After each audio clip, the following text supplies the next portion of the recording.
नमस्कार, मैं हूं कुमार प्रबोध और बहुत स्वागत है आपका हमारे खास कार्यक्रम आमने सामने में। हमारे सामने मौजूद हैं बिहार विधानसभा में प्रतिपक्ष के नेता नंदकिशोर यादव जी। नंदकिशोर यादव जी, सबसे पहले स्वागत है आपका हमारे खास कार्यक्रम में। धन्यवाद। एक ऐसी परिस्थिति में आप हमारे सामने हैं, हमारे स्टूडियो में बैठे हैं, जब बड़ा सियासी फेरबदल उठापटक का दौर चल रहा है बिहार में। घमासान तेज है, चुनाव का मौसम आ गया है। आपने कार्यकर्ता समागम कर लिया गांधी मैदान में, और दूसरी ओर जनता परिवार का महाविलय, उसका औपचारिक ऐलान हो गया। चुनाव में चंद महीने शेष बचे हैं। कहाँ देखते हैं बीजेपी को आप? नहीं, सवाल तो पहले ये है कि ये विलय कहाँ हुआ। विलय का एक ऐलान हो कदम गया। भी आगे नहीं बढ़ रहे हैं। आप 2 महीने से आपके चैनल पर मैं रोज देखता हूँ कि विलय होगा, एक दल बनेगा जिसके अध्यक्ष मुलायम सिंह जी होंगे। इसके अलावा कहाँ बढ़े आगे? पहले कर दिया कि पार्टी के अध्यक्ष मुलायम सिंह यादव होंगे। कौन पार्टी? क्या नाम है पार्टी का? क्या चुनाव चिन्ह है पार्टी का? कौन सा झंडा है पार्टी का? वो तो तय कर लेंगे ना। रोज विवाद है। लेकिन फिर भी अगर ये विलय कर लें, गठबंधन कर लें, भारतीय जनता पार्टी को उससे लाभ ही होने वाला है, कोई नुकसान नहीं होने वाला है। नहीं, कैसे लाभ होने वाला है जब दो शक्तियां एक हो जाएंगी बिहार की? आपके जो खिलाफ में जो वोट जाता था, जो आपके खिलाफ में वोट है, वो 2 जगह बंटता और वो एक साथ आ जाएगा। देखिए, जब किसी पार्टी का 2 पार्टी का विलय होता है तो उसकी ताकत बढ़ती है। लेकिन बिहार में उल्टा दृश्य दिखाई पड़ रहा है। जनता दल के अंदर विद्रोह की स्थिति पैदा हो गई। जनता दल के लोग अपने ही तीर से अपने ही लोगों को लगातार घायल करते करते जनता दल को मूर्छा की स्थिति में ले आए। नहीं, 7-8 लोग हैं जो पहले से नाराज थे, वो अभी भी नाराज 7-8 की संख्या तो लगातार बढ़ती जा रही है। और आरजेडी का हाल वही देख लीजिए। दोनों पार्टी विलय के बाद मजबूत होने के बजाय दोनों पार्टी के जनाधार में लगातार कमी होती जा रही है। नेता अलग होते जा रहे हैं। नहीं, कैसे मान ले, एक परीक्षा हुई बीच दिख में, रहा है ना। नहीं, एक परीक्षा बीच में हुई, उपचुनाव हुआ यहाँ बिहार में, और ठीक लोकसभा चुनाव के बाद हुआ, और दोनों पार्टियों ने गठबंधन करके चुनाव लड़ा। आप पिछड़ गए। देखिए, उपचुनाव के परिणाम तो हमेशा ऐसे ही होते रहे। आपको तो याद है 2009 के लोकसभा के चुनाव में हम स्विप कर गए थे। पार्लियामेंट चुनाव में हम नीतीश जी एक साथ थे, लेकिन उसके बाद जब उपचुनाव हुए तो हम साफ हो गए। लेकिन 2010 के चुनाव में फिर हम स्विप कर गए। तो कभी भी जो उपचुनाव हैं वो आम चुनाव का पैमाना नहीं बनता है बिहार में। ये उदाहरण आपके सामने मान लिया, लेकिन एक परीक्षा तो ये तो माना जा सकता है ना कि 2 जो आपके विरोध में ताकतें थी, जो लोकसभा चुनाव में जो आप जिनके खिलाफ लड़े, नीतीश जी थे, लालू जी थे, अलग अलग थे, और आपको बड़ी सफलता बिहार में मिली। लेकिन अब वो दोनों एक साथ आएंगे। आप याद रखिए कि उनका वोट कहीं ना कहीं बटा था, जो आपके खिलाफ का वोट था, वो साथ आ रहे हैं, तो आपके सामने मुश्किलें नहीं बढ़ेंगी। देखिए, दोनों का इकट्ठा होना तो हमारी जीत का आधार बनने वाला है। क्योंकि आपको ध्यान में है, बिहार के अंदर 15 साल तक शासन किया लालू जी ने। उस 15 साल के कुशासन के खिलाफ लड़ करके ही हम सत्ता में आए थे, हम और नीतीश जी दोनों। बात पुरानी हो गई ना। बात पुरानी कैसे है? हमारा तो जनाधार ही बढ़ा उसी कारण से। हमारी तो ताकत ही बढ़ी उनके विरोध के 15 कारण। साल के बाद 15 साल पुरानी, 10 साल पुरानी हो गई। नहीं, पुरानी कैसे हो सकती है? क्योंकि लोग 15 साल को भूले नहीं हैं। 15 साल को उससे काले अंधियारे चीज़ों को भूल नहीं पाए। किशोर जी, आप तो बड़े पुराने पॉलिटिशियन हैं बिहार के, आपको बताना पड़ेगा कि बिहार के लोग बड़ी जल्दी जल्दी बातों को भूलते हैं। बिहार के लोगों को याद दिलाने का काम तो हमारा है ना, हम तो ये काम करेंगे। लोग बर्दाश्त नहीं कर सकते हैं। और मैं दूसरी बात कर रहा हूँ आपसे, मैं दूसरी बात कर रहा हूँ, क्यों वोट देंगे लालू जी के समर्थक नीतीश कुमार को? नीतीश जी ने जिस प्रकार अपने शासनकाल में लालू जी के समर्थकों का बंटाधार किया है, जितनी उपेक्षा की है, जितने अलग प्रकार के भाव से उनको प्रताड़ना दी है, उनके समर्थक क्यों वोट देंगे? क्यों नेता बनाएंगे? क्यों नेता मानेंगे? वो जब क्षण था, वो जब फैसले लिए जा रहे थे और जब प्रताड़ना की बात कर रहे हैं, उस समय तो आप भी भागीदार थे। आपको क्यों वोट देंगे? नहीं, हम तो लड़ते रहे। हमारे लड़ने के बावजूद, हमारे बार बार आग्रह के बावजूद जो स्थिति की है उन्होंने लालू जी के समर्थकों की, क्यों वोट देंगे उनको लोग? ये बड़ा प्रश्न है। आप एक खास तबके पर निगाह आपकी है, और जब हम देख रहे थे कि जब चुनाव प्रचार में या फिर उससे लोकसभा चुनाव से पहले नरेंद्र मोदी जी भी आ रहे थे, तो उस खास तबके का उल्लेख कर रहे थे। संजोग बस आप भी उसको रिप्रेजेंट करते हैं कहीं ना कहीं। लेकिन क्यों लोग आपको वोट देंगे? जब आप कह रहे हैं उसको प्रताड़ित किया गया, तो प्रताड़ित किया गया उस समय तो आप भी साझेदार थे। नहीं, वो इसलिए वोट देंगे कि आज जो सरकार दिल्ली में बनी है नरेंद्र भाई मोदी के नेतृत्व में, उस सरकार ने जाति और संप्रदाय की सीमा से ऊपर उठकर समाज के सब वर्गों के विकास के लिए काम प्रारंभ किया, इसलिए वोट देंगे। आज ये देखिए क्या है, बड़ा परिवर्तन एक ये भी आया है। जहाँ भारतीय जनता पार्टी के बारे में छवि बनाई जाती थी, आज वो बिल्कुल उसके उलट छवि हमारी बन गई। सबको लेकर चलने वाली छवि बन गई। समाज का हर वर्ग अपना चेहरा देख सकता है भारतीय जनता पार्टी के अंदर, भारतीय जनता पार्टी पे भरोसा कर सकता है।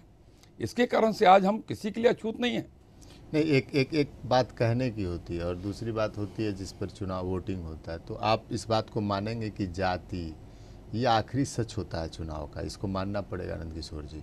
और हम जातीय लिहाज से देखते हैं, जब समीकरणों को देखते हैं जो आपके पक्ष में है और जो आपके विरोध में है, तो आपका पलड़ा कहीं ना कहीं कमज़ोर उसमें नज़र आता है। नहीं, हमारा पलड़ा तो मजबूत हो रहा है, जनाधार तो घट रहे हैं केवल उनके।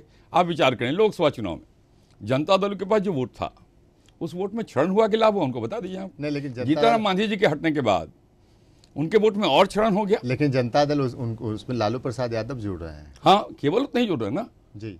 तो बाकी जब उनका वोट कट के हमारे साथ जुड़ेगा तो लाभ हमको होगा कि उनको होगा? जीतनराम मांझी का वोट आपके साथ कैसे क्यों नहीं आएगा? क्यों नहीं आएगा बताइए? जब जीतनराम मांझी जी ने स्वयं कह दिया कि हम लालू जी के साथ नहीं जाएंगे, नीतीश जी के साथ नहीं जाएंगे, तो विकल्प तो केवल हम ही हैं। ये तो कह नहीं रहे हैं कि हम बीजेपी के साथ जाएंगे, ये भी कह रहे हैं कि बीजेपी के विरोध में भी तो कोई बात नहीं कर रहे हैं वो। लेकिन आपके साथ जाने के बाद ये भी नहीं कर रहे हैं कि हम बीजेपी के विरोध में वोट मांगेंगे। वो कह रहे हैं कि हम अलग पार्टी बनाएंगे और हम सारे 243 सीटों पर लड़ेंगे और चुनाव के बाद देखेंगे कि बीजेपी से तालमेल हो सकता है। बीजेपी के खिलाफ तो नहीं बोल रहे हैं जी, बीजेपी के साथ तालमेल की बात करते हैं जी, लेकिन उनको तो नहीं मिलेगा ना, जिनसे हमारा झगड़ा है उनका तो वोट घटेगा। लेकिन ये जो दोहरा लाभ होता है कि मान लीजिए आप कह रहे हैं जीतनराम मांझी के साथ वोट है, अगर वो वोट आपकी ओर ट्रांसफर हो जाए तो आपको दोहरा लाभ होता है, लेकिन वो हो नहीं रहा है अभी फिलहाल। देखिए, लाभ आप केवल इस आधार पर कैलकुलेट करिएगा तो आपको नहीं दिखेगा लाभ जी। लेकिन आप दूसरी ओर इस बात का विचार करिएगा, जहाँ लोकसभा के चुनाव पैमाना आपके सामने दिखाई पड़ रहा है, जहां समाज के हर तबके ने भाजपा के पक्ष में मतदान नहीं, उसी पैमाने पर हम देख रहे हैं ना, लोग तो अब देखेंगे ना, उसी पैमाने पर देख रहे हैं कि लालू जी और नीतीश जी को जो वोट आया था उसको मिला दे रहे हैं हम। मैं वही बात कर रहा हूँ, मिला देने से कैसे होगा? आप इसका तो विचार करिए ना, 89 विधानसभा की सीटें ऐसी हैं जी, जहां जदयू आरजेडी आमने सामने था जी, पार्टी, मान लीजिए अगर एक हो गई उनकी, जी, जी, तो एक एक विधानसभा में 2-2 उम्मीदवार होंगे। कैसे उम्मीदवार होंगे? एक ही उम्मीदवार, एक ही कौन मान जाएगा? कौन अपना राजनीतिक भविष्य समाप्त करेगा? जिस प्रकार के राजनीतिक कल्चर रहा है उन पार्टियों का, आप मानते हैं क्या? ऐसा हो सकता है क्या? आप उनको टिकट देंगे क्या? नहीं, हम टिकट देंगे नहीं देंगे अलग विषय, लेकिन उनके वोट का तो नुकसान होने वाला है, उनका तो नुकसान होने वाला है। आप यही स्थिति तो आपके साथ भी होने वाली है कि आपके साथ लोजपा, जब पिछली दफा आरजेडी के साथ थी, अब लोजपा से आपका तालमेल है, तो आप जितनी सीटें देंगे लोजपा के लोग उतने मान जाएंगे क्या? देखिए, लोक जनशक्ति पार्टी और राष्ट्रीय लोक समता पार्टी और हम, ये तीनों मिलकर के टिकट के बंटवारे पे हमारे अंदर कोई विवाद नहीं है। आराम से हम टिकटों का बंटवारा करेंगे, मिलकर लड़ेंगे। राष्ट्रीय लोक समता पार्टी और लोजपा और बात करेंगे, लेकिन फिलहाल ब्रेक का समय हो चला। छोटे से ब्रेक के बाद हम तुरंत हाजिर होते हैं, कहीं जाइएगा मत।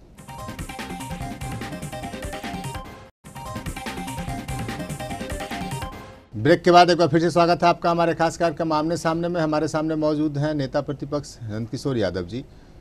नंद किशोर यादव जी, आप कह रहे हैं कि एनडीए में सब ठीक है। राष्ट्रीय लोक समता पार्टी के जो अध्यक्ष हैं, जो आपके केंद्र सरकार में राज्य मंत्री हैं, उपेंद्र कुशवाहा, उनका बयान है कि बीजेपी लालू और नीतीश के विलय को हल्के में लेने की भूल गलती ना करे। ये हम नहीं करें, उपेंद्र कुशवाहा कह रहे हैं। उपेंद्र कुशवाहा कह रहे हैं कि अपनी मर्जी से फैसले बीजेपी न ले, वो कोई भी फैसला लेने से पहले सहयोगियों से बात करे और एनडीए के घटक दलों से बात करे और तभी कोई फैसला ले, नहीं तो विधानसभा चुनाव में इसका खामियाजा भुगतने को पड़ सकता है। ये उपेंद्र कुशवाहा कह रहे हैं। कौन अच्छी नई बात, इसमें कहाँ असहमति की बात? नहीं, आप हम तो स्वीकार कर रहे हैं इस बात को। आप तो हल्के में ले रहे हैं, आप तो कह रहे हैं 0 + 0 = 0। हम तो स्वीकार कर रहे हैं इस बात को कि भारतीय जनता पार्टी, लोक जनशक्ति पार्टी और राष्ट्रीय लोक समता पार्टी हम मिलकर चुनाव लड़ेंगे, गठबंधन में चुनाव लड़ेंगे। हम तो इसको स्वीकार ही करते हैं। हम लेकिन आप मशवरा कहाँ कर रहे हैं उनसे? हम मशवरा करेंगे, अभी समय समाप्त कहाँ हुआ है, अभी तो समय शुरू होने वाला है। और मैं कह रहा हूँ आधिकारिक रूप से आपसे कह रहा हूँ कि हम तीनों के साथ मिलकर के बात करेंगे और मिलकर चुनाव लड़ेंगे। नहीं, आप तो इतने हल्के में ले रहे हैं। वो कह रहे हैं लालू और नीतीश के विलय की दोस्ती को हल्के में न लें। आप तो कह रहे हैं 0 + 0 मिल गए तो 0 होगा। देखिए, आप 0 + 0 की बात जो कर रहे हैं, मैं कह रहा हूँ वो दूसरे संदर्भ में बात है। इस संदर्भ में है कि जनता का विश्वास दोनों ने खोया है। जब दोनों जनता का विश्वास खो चुके हैं, जाति के रहनुमा होने का दावा कर सकते हैं, लेकिन जनता का विश्वास खोने पर अपनी ही जाति का वोट नहीं मिलता, इसका भी एहसास उन लोगों को हमेशा रहा है, इसलिए वो 0 की बात करते हैं। लेकिन इसका अर्थ ये थोड़ी है कि हम अपने सहयोगियों को छोड़ देंगे। हमें तो स्पष्ट बहुमत मिला लोकसभा में, लेकिन सरकार में हमने शामिल किया, लोक जनशक्ति पार्टी को भी शामिल किया, रालोसपा को भी शामिल किया, तो हम तो सहयोगियों को लेके चलने वाले लोग। एक पॉइंट आप क्लियर नहीं कर रहे हैं कि हल्के में आप ले रहे हैं, वो कह रहे हैं हल्के में मत लीजिए, आप कहते हैं नहीं मिलने से कोई फर्क नहीं पड़ने वाला। देखिए, चुनाव है और चुनाव में जो विरोधी होता है उसको कभी हल्के में हम नहीं लेते। चुनाव कभी हल्के में लेने की चीज़ नहीं रहती है।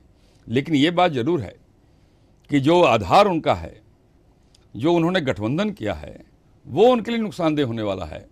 नीतीश जी के चेहरे को नुकसान होने वाला है उससे, और साथ साथ उस गठबंधन को नुकसान होने वाला है। किसी ने कहा यहाँ पर कि बीजेपी का नाम बिहार में सुशील जनता पार्टी रख देना चाहिए। देखिए, सुशील मोदी हमारे नेता हैं, विधानमंडल दल के नेता हैं, लेकिन सुशील मोदी एंड पार्टी कहना ये केवल मैंने हल्की बातें हैं। होता तो वही है जो सुशील मोदी चाहते हैं। नहीं, होता वही है जो पार्टी चाहती है। पार्टी वही चाहती है जो सुशील मोदी चाहते हैं। पार्टी हमेशा कलेक्टिव लीडरशिप में चलती है, सब मिलके जो तय करते हैं वो होता है। पार्टी में नंदकिशोर यादव जी वो तो होता नहीं जो नंदकिशोर जी चाहते हैं। मैं ऐसा नहीं मानता हूँ।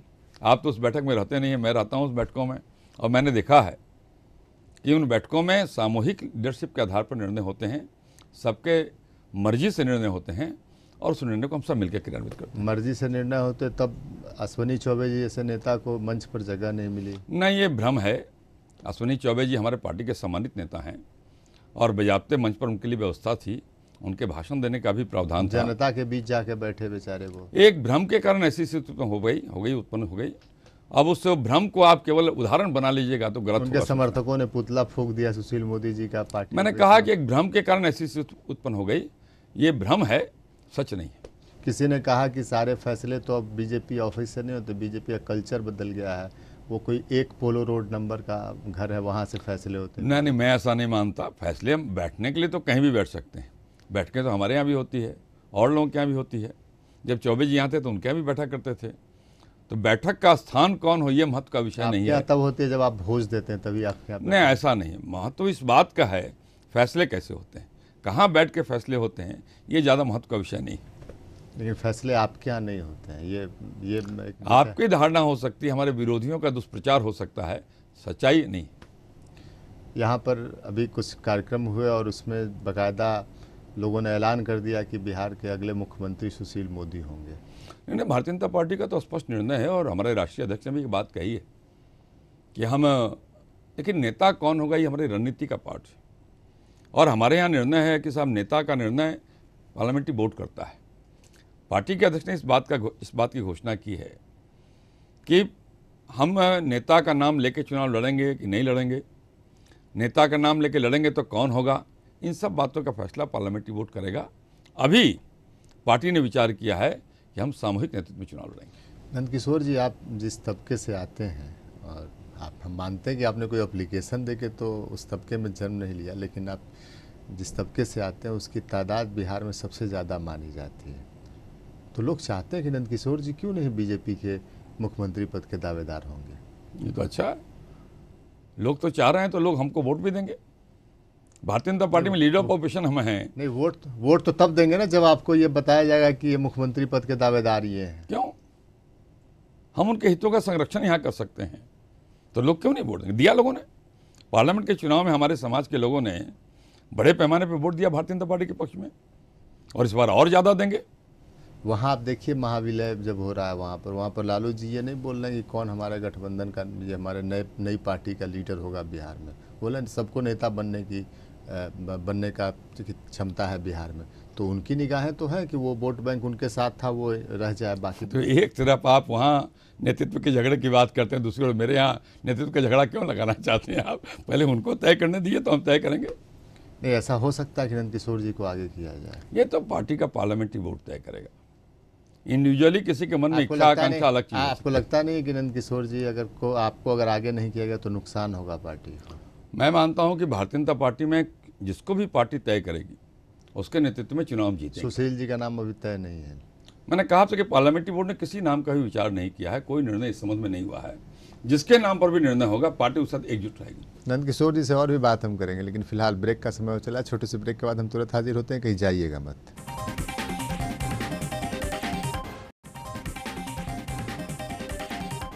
ब्रेक के बाद एक बार फिर से स्वागत है आपका हमारे खास कार्यक्रम आमने सामने में। हमारे सामने मौजूद हैं नेता प्रतिपक्ष नंदकिशोर यादव जी। नंदकिशोर जी, अभी अमित शाह जी 2 दिनों तक यहाँ रहे, क्या सब टिप्स दिया उन्होंने? देखिए, अमित शाह जी ने बिहार के राजनीतिक स्थिति का पूरा विश्लेषण किया और एक अच्छी परंपरा की शुरुआत की। उन्होंने सारे प्रमुख नेताओं से 1 to 1 उन्होंने बात की, राजनीतिक परिस्थितियों का विश्लेषण किया और उसके आधार पर बिहार के चुनाव की रणनीति क्या होगी इसके बारे में विचार करने का सोचा उन्होंने। सुना बहुत कई नेताओं को उन्होंने डांट फटकार भी लगाई। आपको मालूम होगा, मुझे तो मालूम नहीं है पूरी, क्योंकि 1 to 1 बात हुई है तो दूसरे से क्या बात हुई मुझे मालूम नहीं है। नहीं, जो चेहरे जो अमूमन जो लोग जा रहे थे उनको जब निकल के बाहर आ रहे थे तो उनके चेहरे लटके हुए थे। नहीं, उनके चेहरे गंभीर आपको दिखाई पड़ रहे होंगे, आप लटके हुए आपको दिखते होंगे, लेकिन वो गंभीर चेहरे थे।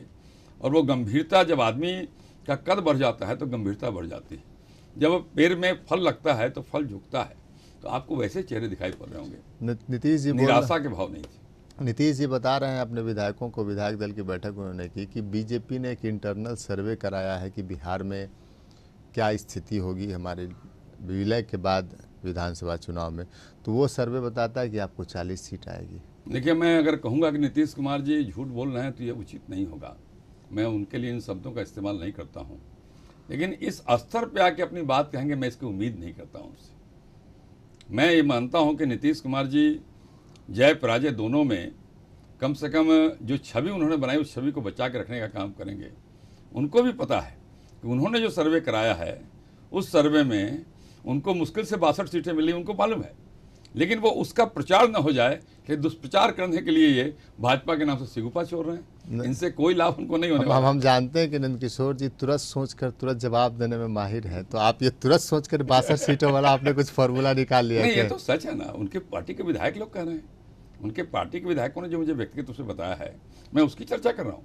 वो भी बता रहे हैं कि बीजेपी के सीनियर लीडरशिप से हमको पता चला कि 40 सीट ही आएगी बीजेपी। अब ये तो समय आने दीजिए, कितने दिन है, 120 दिन के बाद जब चुनाव परिणाम आएंगे 5 महीने के बाद, तो सिर पर कितना बाल है सब दिखाई पड़ेगा।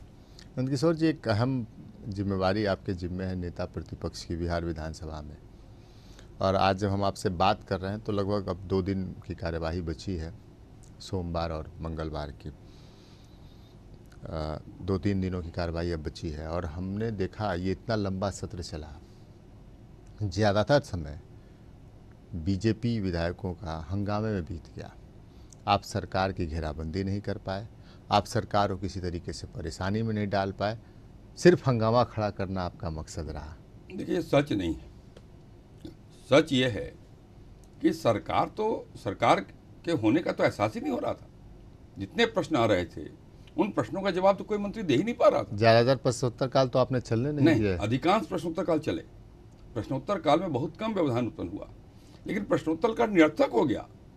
विधायकों के प्रश्न के जवाब मंत्री के पास थे ही नहीं, वो तैयारी करके नहीं आते थे, क्योंकि किसी मंत्री का कोई वजन नहीं सरकार में, और मुख्यमंत्री को फुर्सत नहीं है जोड़ तोड़ करने में। तो ये सरकार तो चल ही नहीं, घिसट रही है। ये सरकार चलने का एहसास नहीं हो रहा बिहार के लोगों को। पूरी तरह से सरकार कोलैप्स कर गई है। पूरा का पूरा ध्यान सरकार का और सरकार के मुखिया का कैसे कुर्सी बची रहे इस पर लगी हुई है। यही दृश्य विधानसभा में दिखाई पड़ा। नहीं, एक दृश्य और दिखाई पड़ा कि जो प्रतिपक्ष है उसका मकसद केवल हंगामा करना रहा। नेता प्रतिपक्ष हैं आप, और लोग ये सवाल उठाते रहे कि बार बार हर सवाल में आपको उठना पड़ा, खड़ा होना पड़ा, हर सवाल में आप खड़े होते रहे, हंगामे को आप लीड करते रहे, आप वेल में जाके धरने पर बैठे। तो ये नेता प्रतिपक्ष के लिए गरिमा के मुताबिक था ये क्या ये व्यवहार? देखिए, क्या है, हम विरोधी दल के लोग हैं। जी हैं। हमारा काम है कि 11 करोड़ जनता की आवाज़ हम बने। जी, और जनता के ज्वलंत प्रश्नों को उठाना हमारा दायित्व है। लेकिन जब सरकार उन ज्वलंत प्रश्नों का जवाब देने से कतराएगी तो हम तो अपनी आवाज़ उठाएंगे। और अगर हम बेल में गए तो ऐसी घटना घटी विधानसभा के अंदर जो अभूतपूर्व थी। लीडर ऑफ अपोजिशन का माइक बंद कर दिया गया, उनको बोलने से रोका गया। इस अभूतपूर्व घटना का विरोध हमने मौन रह के किया है, हंगामा करके नहीं किया है। ये तो विरोध का एक तरीका हमारा था, बेहतर तरीका था। लेकिन आपने देखा कि इस मौन के विरोध के बावजूद जब पूरा विपक्ष बेल में है तभी विधानसभा अध्यक्ष उस सदन को चला रहे थे। 1 घंटा तक चलता रहा। ऐसा कभी सुना आपने कहीं? पार्लियामेंट में सुना, किसी और असेंबली में सुना?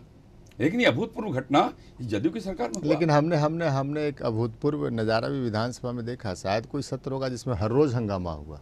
ये स्वाभाविक है। अगर आप जनहित के प्रश्नों का जवाब नहीं देंगे, अगर हम आपसे कहते हैं कि आज मैंने कहा बिहार के अस्पतालों में दवा का अभाव है, अगर सरकार उठ के नहीं कहेगी कि नहीं हम दवा कल से देंगे, तो हम बोलेंगे नहीं। हमने वो दौर भी, और आपने भी देखा सुना होगा कि जब कर्पूरी ठाकुर यहाँ नेता प्रतिपक्ष हुआ करते थे, आप आज उसी जिम्मेवारी को आप संभाल रहे हैं। और हमने देखा है कि जिस दिन हाउस में कर्पूरी ठाकुर को बोलना होता था, नंदकिशोर जी, लोग यहाँ याद करते हैं कि उस दिन पूरी सरकार सख्ते में होती थी, पूरी सरकार एक पैर पर खड़ी होती थी, क्या पता क्या कर्पूरी जी बोल जाए और क्या जवाब देना पड़े। हमने कोई ऐसी स्थिति इन दिनों विधानसभा में नहीं देखी। दोष किसका है? आपने यह भी देखा होगा कर्पूरी जी की जब आपने बात छेड़ दी तो अच्छी बात छेड़ी, लेकिन आपने यह भी सुना होगा कि उसी कर्पूरी ठाकुर जी को रात भर उस विधानसभा के बिल में बैठना पड़ा था सरकार की आक्रामकता के कारण। यही तो विरोध पक्ष का काम है। लेकिन सरकार अगर नहीं सुने, अपनी ताकत से अपनी बात लेकिन हमने ऐसा देखा नहीं कि नेता प्रतिपक्ष नंदकिशोर यादव जी बोलने के लिए आज बोलने वाले हैं तो पूरी सरकार सकते हैं, बड़ा लाइटली लोग ले लेते हैं। यही मैं कह रहा हूं, मैं यही बात आप लाइटली हल्की बात बोलते हैं या सरकार हल्के में आपको ले रही है? मैं यही बात कह रहा हूं, ये सरकार मदमस्त हो गई, ये सरकार को लोकतंत्र में भरोसा कम हो गया। सरकार कहती है कि आप हल्की बात बोलते हैं। कौन सी हल्की बात थी? कोई फैक्ट देते नहीं है। कौन सा? ये अगर हम कह रहे हैं कि सब अस्पतालों में दवा नहीं तो फैक्ट नहीं है क्या? लेकिन सरकार को मैंने कहा तो कि सरकार की तो प्राथमिकता बदल गई। अब जनता की सेवा उनकी प्राथमिकता में कहाँ है, सुशासन प्राथमिकता में कहाँ है? अब तो प्राथमिकता में केवल एक है, गद्दी कैसी बची रहे। और गद्दी बचाने के लिए अगर आरजेडी के विधायकों की खुशामद करना पड़े तो मुख्यमंत्री जाते हैं, उसके बाद बाकी मंत्रियों की टोली जाती है। इस काम के लिए समय है, लेकिन जनहित के सवाल पे विधायक के प्रश्नों का जवाब देने के लिए मंत्री के पास समय। देखिए, ढेर सारे उधर से भी आरोप है। हम तो आखिर में आपसे इतना जानना चाहेंगे कि ठीक है, उन्होंने गद्दी बचाने की उनकी कवायद है, तो उन्होंने तो पूरी तैयारी कर ली है गद्दी बचाने की। आप उनके किले बचेगी तब ना, आप उनके किले को ध्वस्त कर पाएंगे? तैयारी हो सकती है, लेकिन ये तैयारी उनका भ्रम है, क्योंकि असली मालिक जनता है। आपकी तैयारी है, पूरी होगी कुर्सी छीनने की? मालिक जनता है, जनता तो है। और मैं मानता हूं कि जनता का जो फैसला होगा वो नीतीश कुमार जी को निराश करेगा, लालू जी को निराश करेगा। आपको उत्साहित करेगा ना? स्वाभाविक है, स्वाभाविक है, कोई और तो है नहीं। चलिए, धन्यवाद नंदकिशोर यादव जी, आप हमारे खास कार्यक्रम आमने सामने में यहाँ आए। तो ये थे नंदकिशोर यादव, नेता प्रतिपक्ष बिहार विधानसभा, हमारे कार्यक्रम आमने सामने में। अगले सप्ताह फिर से मिलेंगे किसी नए मेहमान के साथ। तब तक के लिए दीजिए हमें इजाज़त। नमस्कार।